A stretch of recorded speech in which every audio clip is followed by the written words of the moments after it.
Moin moin und herzlich willkommen zum History Pack 2 Unboxing. Viel Spaß dabei!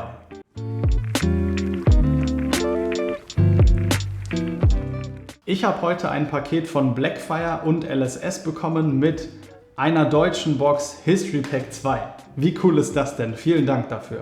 Denn wir können jetzt gemeinsam einen Blick in die Box werfen und das vor Release. Denn History Pack 2 kommt ja diesen Freitag am 24.02. offiziell auf den Markt. Aber bevor wir die Box aufmachen, hier 5 Dinge, die du auf jeden Fall über History Pack 2 wissen solltest. History Pack 2 ist das zweite deutsche Set, was in Flesh & Blood rauskommt. Nach dem letzten Jahr, in dem wir History Pack 1 bekommen haben. Die History Pack Reihe ist eine Reprint-Reihe, also sehen wir in dieser Box Karten, die es schon zuvor gab. Und zwar Karten aus dem zweiten Jahr, seit es Flesh & Blood gibt. Aus den Boxen Monarch, Tales of Aria und Everfest. Fast alle Karten in dieser Box werden kein Foiling haben. Mit Ausnahme der Fables. Denn bei Flesh & Blood ist es so, dass jede Karte in Foil und Non-Foil rauskommt. Und das in den Main-Sets. Aber in den Reprints sehen wir nur Non-Foils. Mit Ausnahme der Fables, welche die seltensten Karten in Flesh & Blood sind. Denn diese kann man nur etwa alle 40 Boxen ziehen. Wie zum Beispiel hier das Heart of Yendal aus dem Set Welcome to Wraith.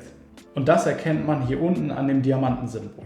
Neben der Fabled gibt es noch andere Raritäten, wie zum Beispiel die Legendary, die man unten an dem L erkennt.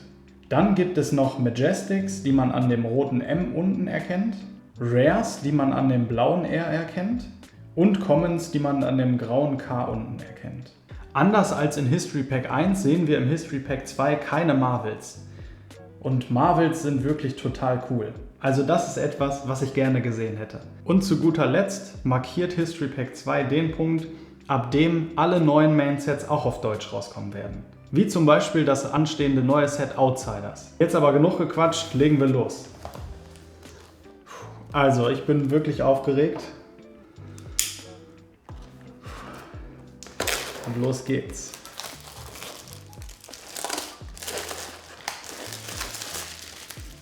In dieser Box sind 36 Booster Packs drin, wie hier zu sehen. Und das History Pack ist hier mit Black Label markiert, was bedeutet, dass eben alle Karten, die hier enthalten sind, einen schwarzen Rand haben werden. Denn es gibt auch Reprints bei Flesh & Blood, die einen weißen Rand haben, wie damals bei Magic. Und das Besondere ist hier auch, dass wir eben keine Plastikverpackungen für die Booster haben, sondern Papierverpackungen. Und das ist wirklich total nice. Also, legen wir los mit dem ersten Booster. Wie zu sehen hier, 10 Karten sind in jedem Booster drin. Das bedeutet, meine ich, dass wir 8 Commons, eine Rare pro Pack und dann entweder noch eine Rare oder eben noch eine höhere Rarität sehen werden. Und hier ist schon die erste Karte. Die drohende Lawine. Also das finde ich wirklich super gut. Und wir sehen hier auch schon das erste Merkmal von Flesh & Blood, und zwar Go Again, oder wie es hier jetzt im Deutschen eben übersetzt wurde, weitermachen. Hier haben wir eine Aura, das erkennt man auch hier unten.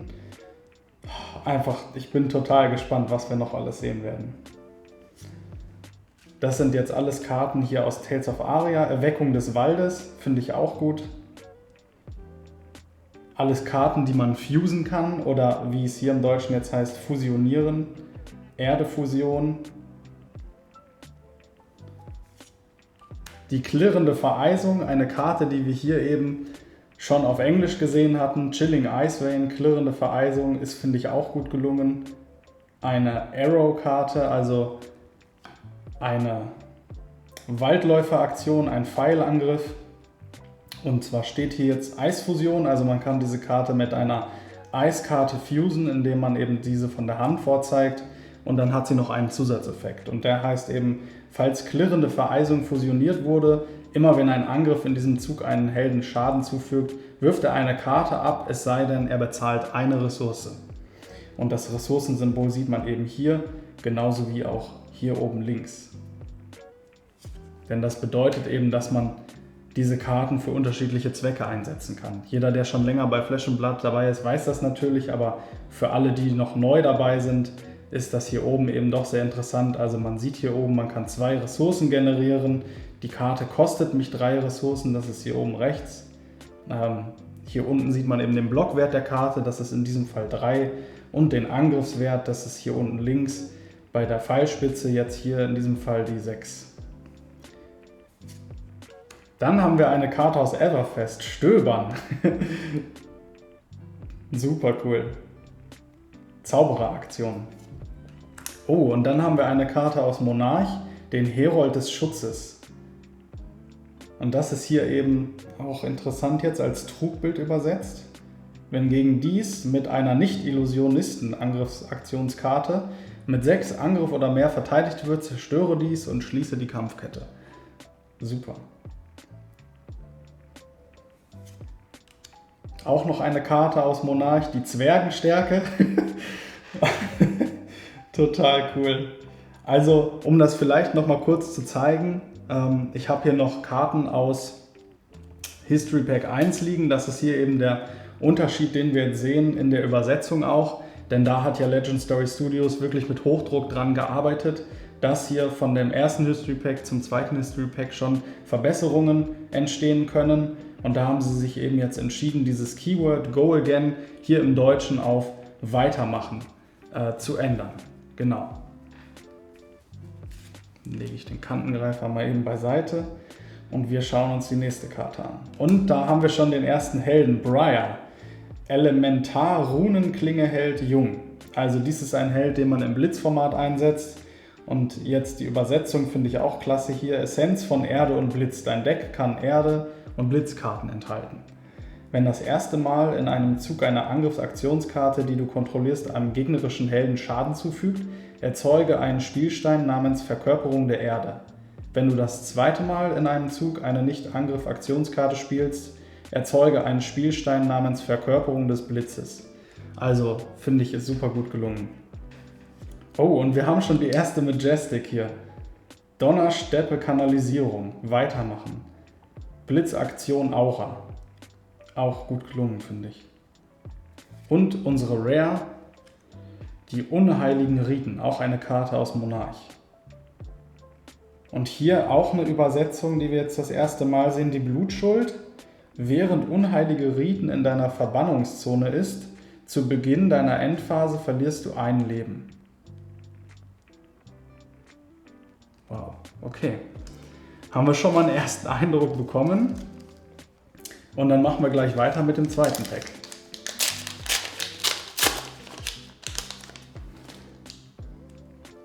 Macho Grande, okay, sehr interessant. Also das ist auch eine Karte, die wirklich sehr, sehr viel Aufmerksamkeit bekommen hat aus Everfest.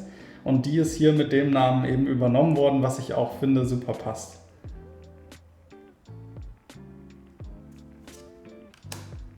Genau, dann haben wir Wähler aufblitzen, Blitzfusion wieder. Und hier haben wir auch eine Übersetzung, die sich geändert hat im Vergleich zum ersten History Pack, spontan. Also man kann diese Karte als Instant spielen. Da schaue ich gerade nochmal nach, was war denn die erste Übersetzung, die wir hier hatten? Genau, das war hier im History Pack 1 noch sofort und das ist jetzt zu spontan übersetzt worden, finde ich passt hier auch auf jeden Fall jetzt schon besser. Lese den Geleitflug. Dein nächster Pfeilangriff in diesem Zug erhält +3. Option 1, immer noch, okay. Betrachte die oberste Karte deines Decks, du kannst sie da runterlegen. Das finde ich immer noch etwas, was man noch besser machen könnte. Herold der Wiedergeburt.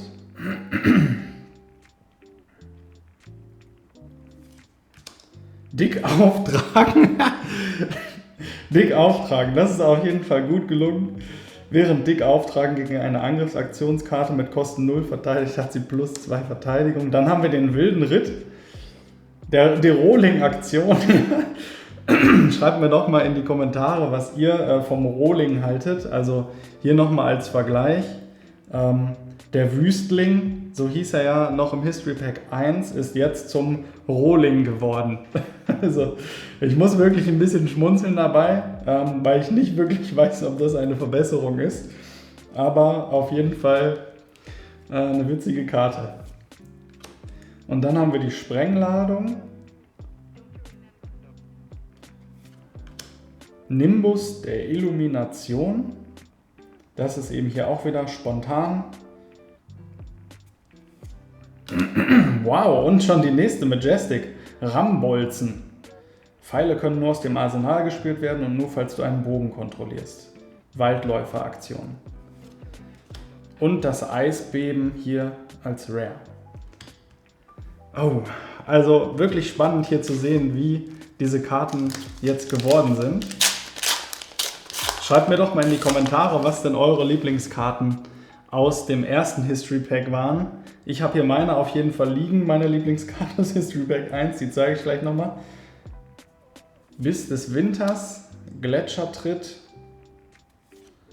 Rieden der Wiederherstellung, Blizzardbolzen, Herold des Schutzes, Losfliegen, aufgeladen, okay, ja, Enigma Chimera, auch ein Trugbild und der Runenzauber. Ja, kann man drüber streiten, würde ich jetzt mal sagen. Das ist wirklich der Zerschnippeln hier, die Kriegeraktion Zerschnippeln. Auf jeden Fall witzig, wenn du das erste Mal in diesem Zug mit einer Waffe angreifst und falls es ein Schwert oder ein Dolch ist, erhält sie plus einen Angriff. Ja, wird man, denke ich, noch öfter hören, Zerschnippeln. Und 100 Winde, also 100 Winde, haben wir nochmal als Rare. Ja. Ach genau, bevor wir hier in das nächste Pack gehen, zeige ich nochmal kurz aus dem History Pack 1 hier den Schnapper. Das ist nämlich meine Lieblingskarte aus dem History Pack 1. Also bisher Zerschnippeln finde ich ist schon weit oben dabei.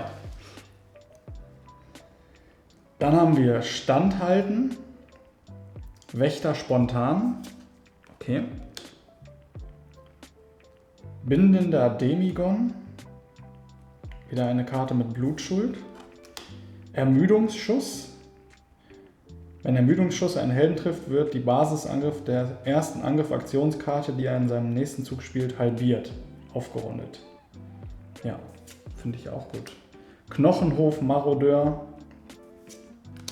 Drehramme. Gefletschte Reißzähne. Eine Rolling-Aktion. Mutige Stahlhand. Und, oh, okay, hier haben wir auch schon wieder eine interessante Karte, denn Amulett der Zündung ist ein Gegenstand. Und wir schauen noch mal kurz an die letzte Karte, Serienschuss. Ach, die vorletzte, Entschuldigung. Jetzt sind hier 3 Rares dabei, okay. Das verwirrt mich jetzt gerade ein bisschen. Prismatischer Schild haben wir hier noch. Ich hole noch mal kurz hier die... Zum Vergleich habe ich hier das nämlich auch liegen, den Energietrank, also eine Karte aus History Pack 1, die eben hier Objekt noch hieß und jetzt ist das neue Wort eben Gegenstand, denn original im Englischen hieß es ja Item und da finde ich auch, haben sie es wirklich gut gemacht, dass jetzt eben nicht mehr Items Objekte sind, sondern Gegenstände. Das finde ich auch auf jeden Fall schon mal besser. Genau, den Serienschuss hier noch hin.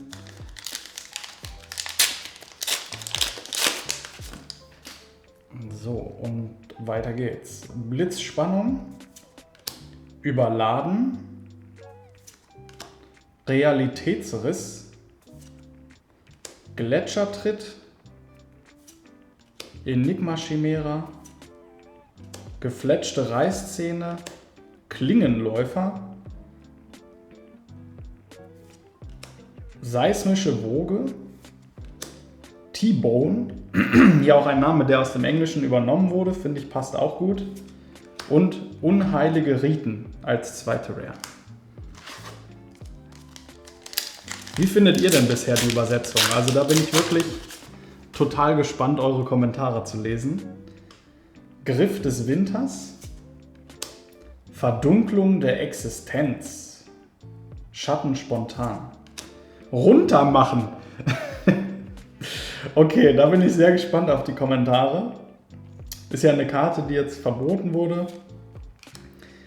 Hungernde Metzelbestie. Geisterhafter Besuch. Umhüllendes Licht. Wilder Ritt hier wieder. Und Amulett der Zuflucht. Umschlungener Hühne. Und quälende Bosheit. Also es sieht so aus, als ob man dann anscheinend manchmal 3 Rares hat. Genau. Und weiter geht's. Durchbohrende Schattenzwinge. Du kannst durchbohrende Schattenzwinge aus deiner Verbannungszone spielen. Also ich finde, die haben sie wirklich gut gemacht. Überspannen, nachladen, weitermachen. Bin ich auch gespannt, wie es ankommt in der Community, dass jetzt Go Again zu Weitermachen geworden ist. Elektrifizieren. Wumms. Also die Wächterkarten haben es schon in sich, aber Wumms passt da wirklich total gut. Also launenhafter Zeitmesser. Zaubereraktion. Herold der Beharrlichkeit. Ritt auf dem Rückenwind. Ja, okay. Und ritterliches Gold. Kampf gezeichnet. Wenn die Kampfkette geschlossen wird und falls diese Ausrüstung verteidigt hat, lege eine -1 Marke darauf. Dann haben wir Geheul aus dem Jenseits und Ode an den Zorn. Spektra. Dies kann angegriffen werden. Wenn dies das Ziel eines Angriffs wird, zerstöre es und schließe die Kampfkette.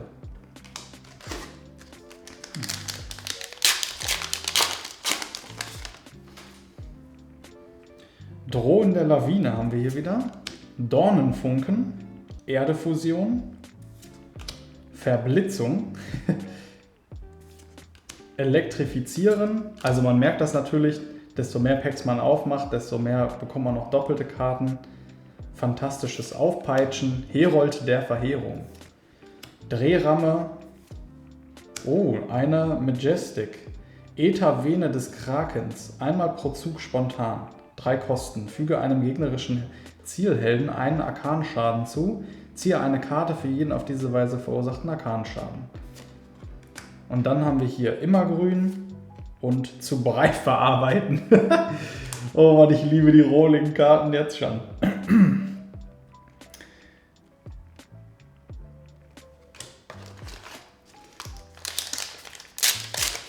So, weiter geht's. Also, ich mache ja wirklich nicht oft Openings auf dem Kanal, aber das macht hier schon total Spaß, das muss ich einfach mal sagen. Lese den Gleitflug bis des Winters. Furchtkreischer. Schattenrolling, genau, das ist ja hier auch eine Besonderheit. Also, es gibt ja hier die Möglichkeit, dass eben noch eine Subklasse mit dazukommt. Jetzt weiß ich gerade nicht genau, wie es auf Deutsch dann heißt, aber auch sehr interessant natürlich, dass LSS eben jetzt auch einen Part auf der Website auf Deutsch zur Verfügung stellt. Also checkt das auf jeden Fall in der Beschreibung des Videos aus.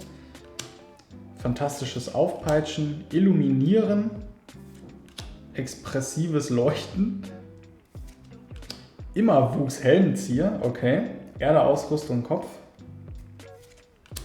endloser Schlund und Holzwerdung.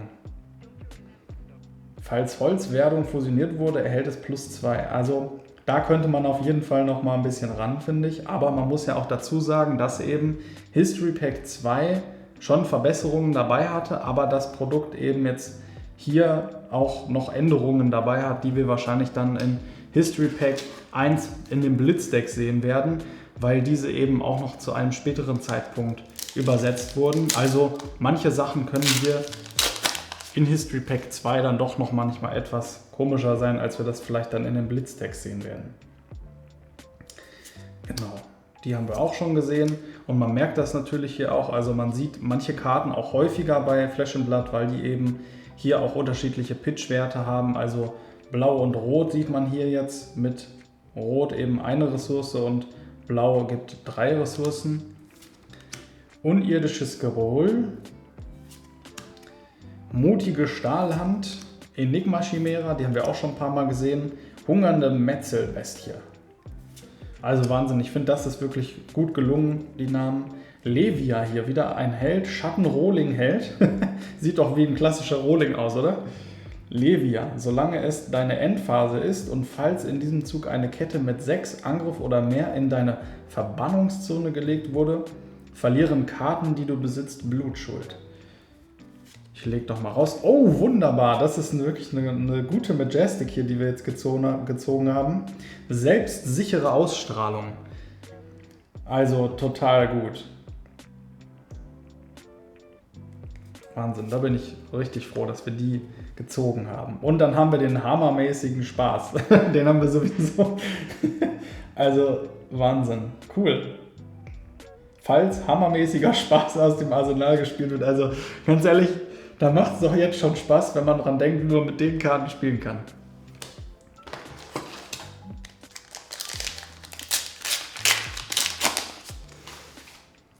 So, weiter geht's. Rufe die Nachhut.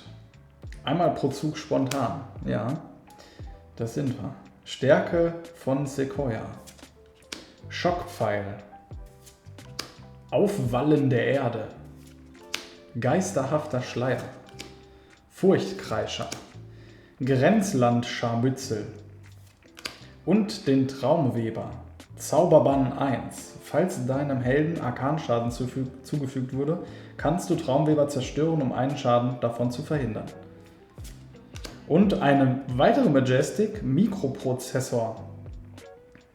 Mechanologisch, Aktion, Gegenstand. Datenpuppe, Spezialisierung. Beherzter Stoß.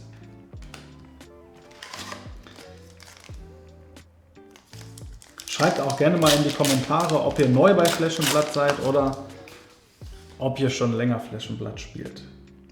Blitzspannung, Realitätsriss, Überladen, Standhalten, Illuminieren, im Schwung, launenhafter Zeitmesser, Eisenhauthelm.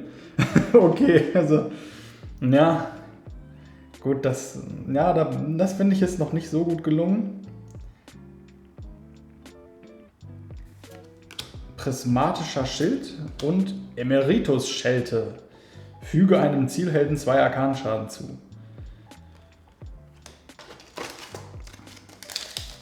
Ich bin auch sehr gespannt, wie dieses Produkt angenommen wird, denn das ist ja schon wirklich klasse, dass man jetzt hier auch die Karten aus den 3 Sets eben auf Deutsch hat.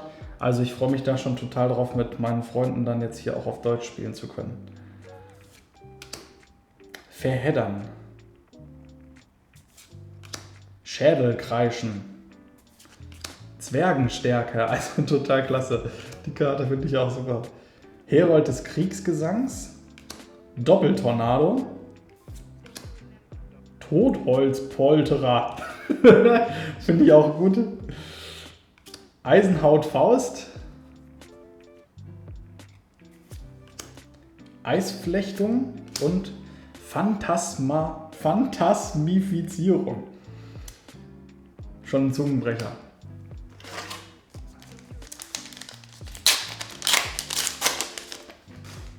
So, weiter geht's. Erweckung des Waldes. Ermüdungsschuss. Also Max, wirklich viele Karten haben wir hier schon gesehen. Dick auftragen, also klasse.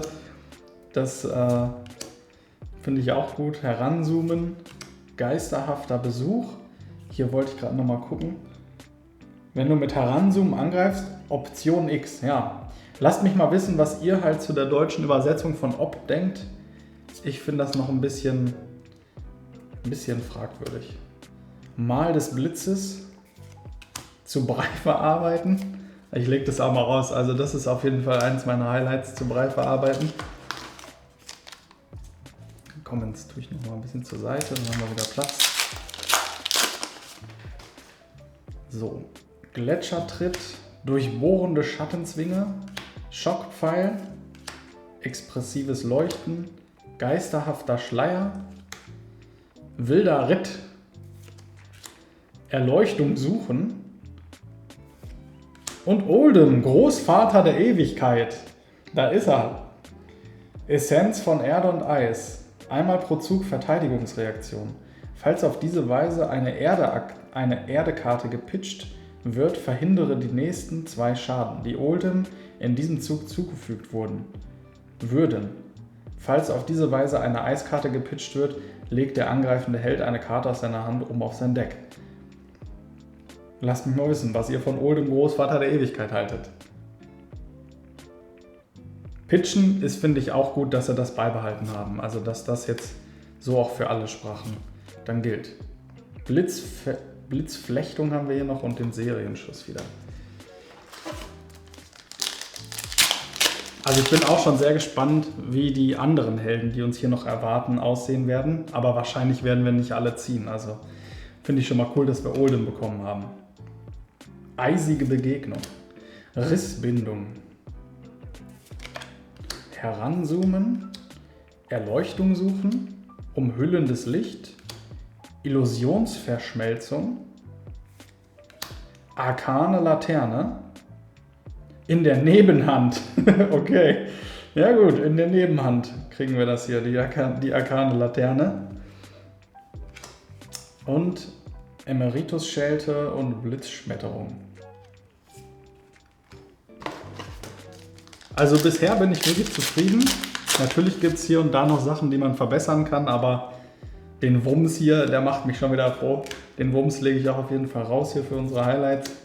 Blendendes Crescendo. Erdbruch. Der Totholzpolterer. Also den würde ich auch noch mal rauslegen, finde ich auch nicht schlecht. Illuminieren. Pyroglyphenschutz. Und hier haben wir die Waffe von Chain, Galaxy Black. Schattenrunenklinge, Waffe, Schwert, zweihändig. Explosives Wachstum und Gefechtsentfesselung.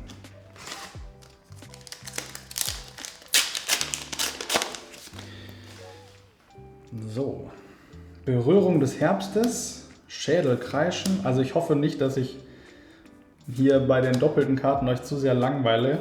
Ich bin jetzt nicht derjenige, der so oft Openings macht.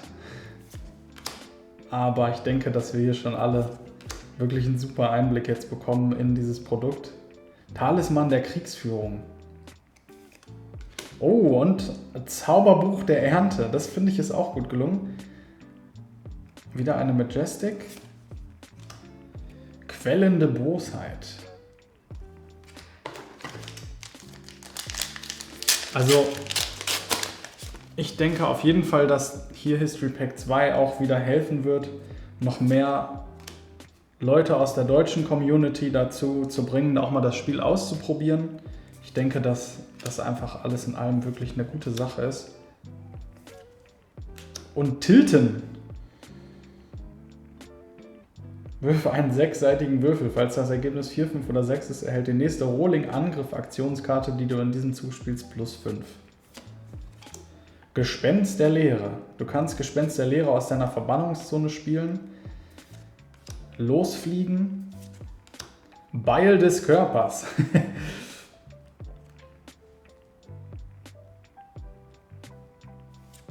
Und wieder Eisflechtung und Herold des Triumphs. Also ich denke auch, dass hier bei speziellen Karten wahrscheinlich noch einige von euch ihre eigene Meinung haben, denn ich kenne natürlich jetzt nicht alle englischen Übersetzungen hier auf jeder Karte auswendig. Und da wird es bestimmt noch den ein oder anderen Spezialfall geben. Tapferkeitsschub. Als zusätzliche Kosten und Tapferkeitsschub zu spielen, kannst du die Seele deines Helden aufladen. Ich finde doch, das haben sie wirklich gut getroffen. Surreale Sperre. Und, oh, Puls von Volthaven. Legendär. Dein nächster Eis-, Blitz- oder Elementarangriff in diesem Zug erhält +4. Blitzeis spontan. Erdflechtung und die Kältewelle. So, jetzt haben wir hier auch schon wirklich einige Booster aufgemacht. Also man merkt ja, aus der Box bekommt man wirklich viele Karten raus. Rissbindung, Rufe die Nachhut, Schneedecke. Ach nein, hier steht es schon. Das Wenn dies einen Helden trifft, erzeuge einen Frostbeule-Spielstein unter seiner Kontrolle. Oh, herrlich. Ich hoffe, den kriegen wir noch, den Frostbeulen-Token. Sage ich zu meiner Freundin auch mal. Frostbeule. Grenzland-Scharmützel. Und Lexi. Oh. Essenz von Eis und Blitz. Einmal pro Zug Aktion. Decke eine verdeckte Karte im Arsenal auf. Falls es eine Blitzkarte ist, erhält dein nächster Angriff in diesem Zug weitermachen. Falls es eine Eiskarte ist, erzeuge einen Frostbeule-Spielstein unter der Kontrolle eines Zielhelden. Oh, herrlich. Zu Brei verarbeiten. Also ich bin ja mit Tales of Aria angefangen in Flesh and Blood und ich freue mich hier richtig total jetzt auch die Tales of Aria Karten eben auf Deutsch zu haben und damit auch noch Leute und Freunde, die ich jetzt hier eben bisher noch nicht auf Deutsch eben diese Karten zeigen konnte, jetzt aber dann die Möglichkeit dazu zu haben, weil das ist ja doch Rosettendorn. Das ist ja doch noch eine Barriere, wenn man eben nicht alle Karten auf Deutsch hat. Rosettendorn. Immer wenn du mit Rosettendorn angreifst, dann falls du in diesem Zug eine Angriff-Aktionskarte und eine Nicht-Angriff-Aktionskarte gespielt hast, füge einem Zielhelden 2 Arkanschaden zu. Wow, okay, damit hätte ich jetzt gar nicht gerechnet. Alter Schwede. Also wir haben eine Legendary, den Arkanit-Helm. Also der hätte ich jetzt wirklich nicht mit gerechnet. Wahnsinn. Erstmal ist es total cool, dass wir eine Legendary bekommen haben. Aber auch, dass es Arcanite Skullcap hier als Reprint gibt auf Deutsch. Wow. Also natürlich hätte man sich schon denken können, da die Karte ja auch in Everfest drin war. Aber ich muss sagen, also ich hätte es nicht gedacht, dass die Karte jetzt hier dann drin ist. Wow. Arkanit-Helm. Also den werde ich auf jeden Fall spielen. Kampf gezeichnet. Wenn die Kampfkette geschlossen wird und falls diese Ausrüstung verteidigt hat, lege eine -1 Marke darauf. Also total gut. Das war auf dem Preview-Bild etwas anders. Da hat man das Herz aus Eis gesehen und hier passt die Übersetzung. Also finde ich richtig cool. Sehr gut. Ich habe hier einen Sleeve. Den packen wir auf jeden Fall in eine Sleeve. Mega cool. Wow. Hätte ich gar nicht mit gerechnet jetzt. Riten der Wiederherstellung, also Wahnsinn. Mega, mega cool. Macho Grande, finde ich, ist auch eine Karte. Die möchte ich gerne rauslegen. Amulett aus Eis haben wir hier. Sigil des Leidens und Eisbeben. Sehr cool. Mich würde auch mal interessieren, welcher Reprint hier für euch ist jetzt der für euch am wichtigsten ist. Ich finde zum Beispiel sehr cool, dass wir hier die Legendaries auf jeden Fall sehen. Ach, jetzt habe ich hier auf den falschen Stapel gelegt, na gut. Ja, das ist schon eine Kunst so beim Openingsfilmen, ne? Hier Karten aufdecken, lesen, den richtigen Stapel finden. Talisman des Zehns. Okay. Und, oh, ausleuchten, sehr schön. Also ich muss sagen, Lexi finde ich persönlich sehr interessant. Möchte ich auch mit dem neuen Support, der in Outsiders rauskommt, spielen. Hoffentlich natürlich, man weiß ja noch nicht so richtig, was alles dabei ist, aber hier haben wir Ausleuchten. Elementar Waldläufer Aktion Pfeilangriff. Wenn dies einen Helden trifft, füge ihm so viel Schaden zu, wie er Ausrüstungen kontrolliert. Finde ich es auch gut geworden.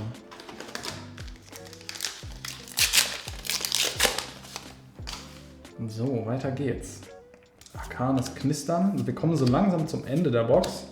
Ich denke mal, hier haben wir jetzt ja auch schon viel gesehen, deswegen beschleunige ich das Ganze hier nochmal. Sutcliffes Wildlederstiefel.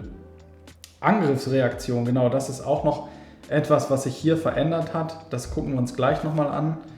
Oh, hier haben wir eine weitere Majestic Lichtbolzenklinge für den Bolden und Hochzocken. Leute, ich lieb's. Also ich werde auf jeden Fall Deutsch Rolling spielen, das sage ich euch. Und jetzt hier nochmal als Vergleich. Ich habe ja hier noch ein paar Karten zur Seite gelegt, um nochmal zu zeigen, was sich hier so alles verändert hat. Und hier ist wieder etwas dabei. Hier hatten wir im History Pack 1 noch den messerscharfen Reflex als Attackenreaktion. Und hier haben wir jetzt eben im History Pack 2 die neue Übersetzung, die Angriffsreaktion, was ich auf jeden Fall viel besser finde. Ich habe ja auch letztes Jahr mit Legend Story Studios die deutsche Version des Ira Learn to Play Videos gemacht und da habe ich auch schon bei der Übersetzung eben mir gedacht, also Angriffsreaktion muss man auf jeden Fall so machen. Da war es also noch so, dass wir den Text eben auf Englisch bekommen haben und das finde ich hier wirklich super, dass sie da also Attackenreaktion auf Angriffsreaktion gepackt haben, weil das kann man ja doch irgendwie einfacher im Sprachgebrauch benutzen. Ne?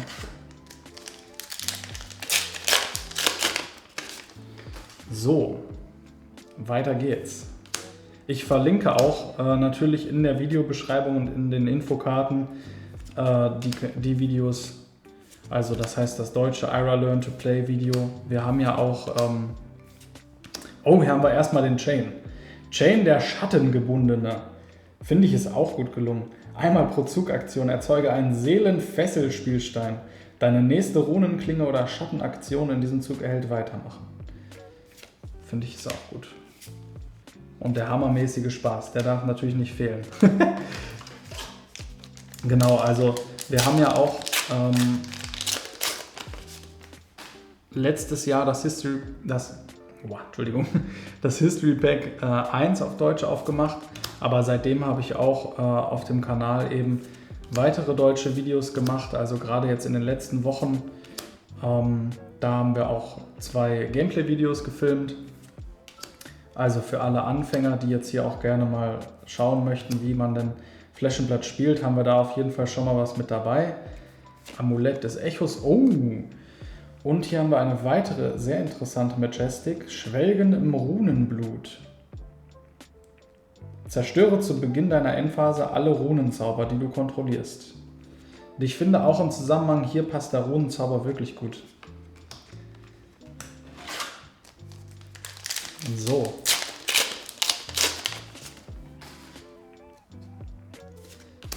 Verblitzung. Genau, hier machen wir jetzt wirklich noch mal ein bisschen schneller. Verkörperung des Blitzes, hier haben wir sie. Wenn du eine Angriff-Aktionskarte spielst, zerstöre Verkörperung des Blitzes und der Angriff erhält Weitermachen. Eisflechtung und Donnerbeben. Hiefen 3. Hiefen 3. Okay. Ja.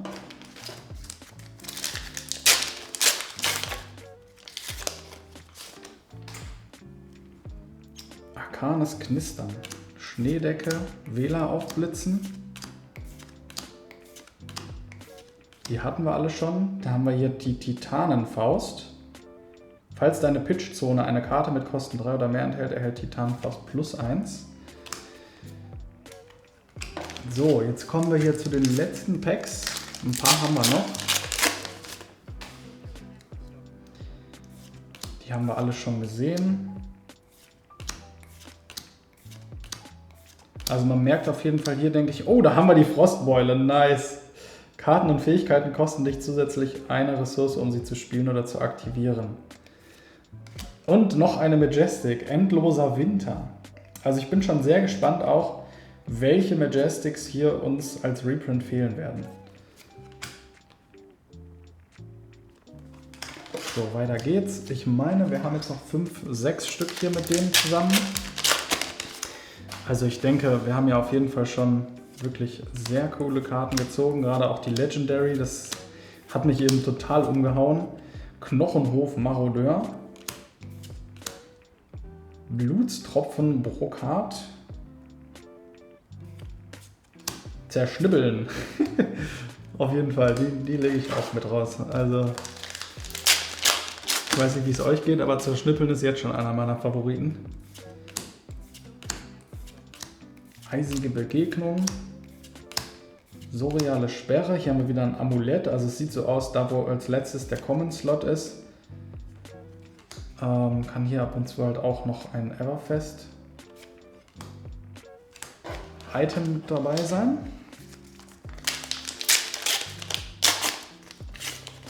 So. Der Wumms.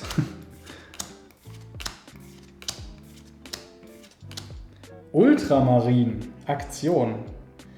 Ultramarin, ja, finde ich auch gut. Immergrün, die Karte. Durchdringende Schatten. Lasst mich auf jeden Fall wissen, ob ihr euch History Pack 2 zulegt oder ob ihr eher das englische Produkt holt. Denn ich denke, da wird es doch durchaus einige geben, die auch gerne die deutschen Karten spielen möchten. So, jetzt kommen wir zu den beiden letzten Packs. Also auf jeden Fall an dieser Stelle nochmal vielen Dank an LSS und Blackfire.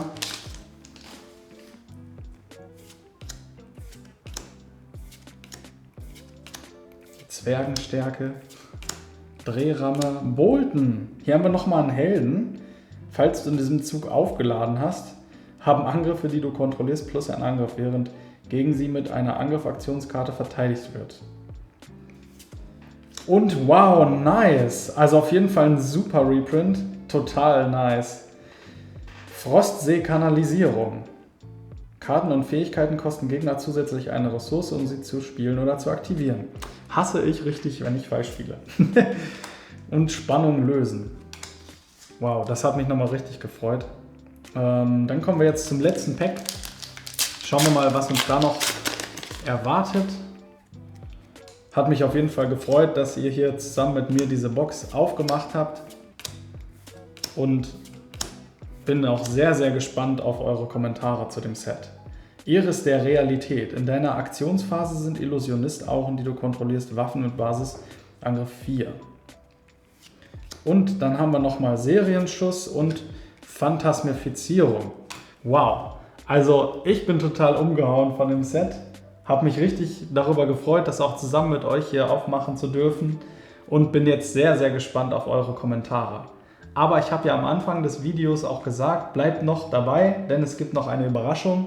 Und vielleicht hat es schon der ein oder andere im Hintergrund stehen sehen. Wir haben auch von LSS und Blackfire die History Pack 1 Black Label Starter Decks bekommen.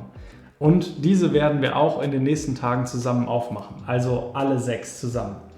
Also, wenn ihr den Kanal noch nicht abonniert habt, dann abonniert ihn jetzt, um eben die neuen Videos auch sehen zu können, beziehungsweise benachrichtigt zu werden. Und wir sehen uns dann beim nächsten Mal. Dankeschön fürs Einschalten und ciao.